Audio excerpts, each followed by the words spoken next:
Right, today let's talk about a man decides to divorce once he thinks there's no hope. Because my husband had an affair, I nagged my husband about it a lot, and he is stressed. Now he's thinking about a divorce, but he hasn't decided yet.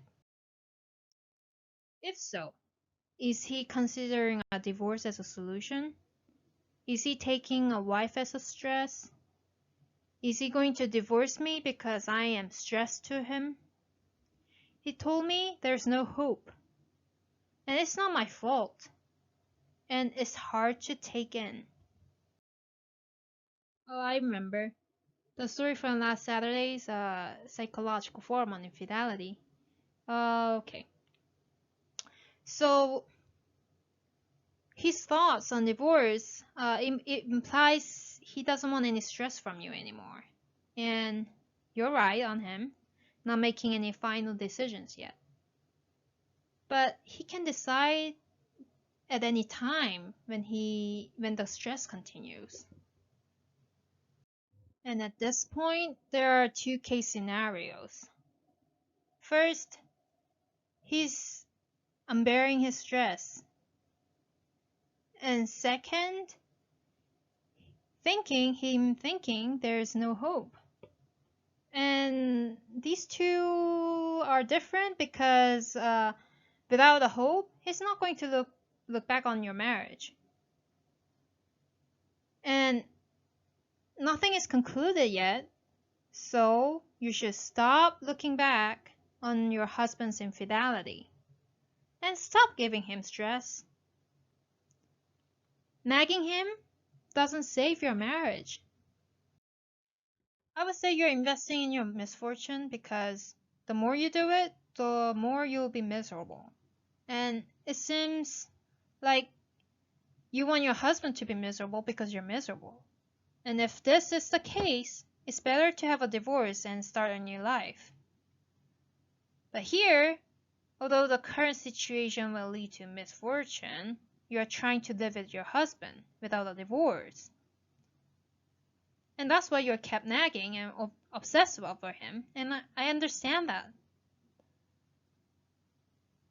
But this will lead to ultimate destruction. So you should not think about anything else. Just think about treating yourself first. And I hope you build the ability to become happy again.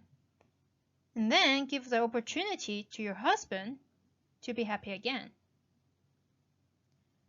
You already have made your husband suffer. So now, focus on recovering and having a happy life for the future. Currently, your husband told you there's no hope just because he's under stress. He wouldn't have told you if you stopped nagging him. Of course, there's no hope when you continuously nag him. Nothing is determined yet, and he will decide and do it all at once. And it can cause the same situation as if you're begging the husband for a divorce when he's not even thinking about it. Although it's not your fault, I hope you realize it sooner before destroying your life. You are right. People should be responsible for their infidelity. However, when people make a wrong choice for overcoming infidelity, they become responsible for their decision. So it's not your fault, not able to stop, but to destroy yourself and your husband. Like I said before, people who cheat on their spouses have psychological problems. So they don't have ability to solve their own problems. However, some people gain the ability to recover only if they try to recover their relationship. So it's important that you treat yourself first, and then have your husband treat himself to gain the ability to recover as well. You and your husband will find your own happiness, and live a happy life. I hope this helps. For further inquiries, please contact information below.